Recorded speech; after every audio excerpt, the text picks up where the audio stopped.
nga po namin, makikita namin yung dagat sa gilid. Kasi nakalagay sa map. Malapit lang po ba sa inyo mismo yung dagat?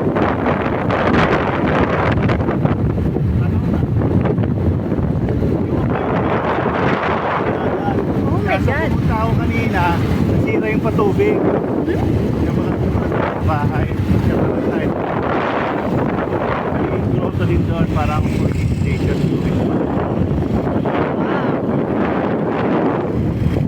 Kaso yung caretaker, kung sinabing sira yung patubig, natatakot, kapagalitan ko daw. Yan, paggawa Hindi ng ka nasabi. dalawang araw. At naminig yung anak ko. Hindi na yung labrador. Dadalhin ko po sana eh. Kaso sabi ni mami baka di ko daw ma-enjoy yung dog ko na maliit Oo, dapat pag ganito, wala kang dala. pag malayo. At saka madami din po kami sa kotse. Marunong ka bang lumangoy, ha? Hindi po.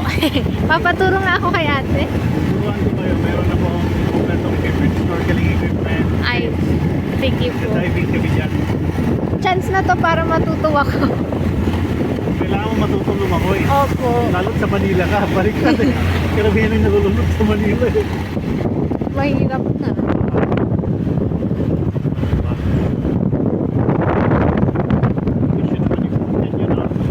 Opo. Inano po yan, pinaayos na pinaayos bago mag-ano.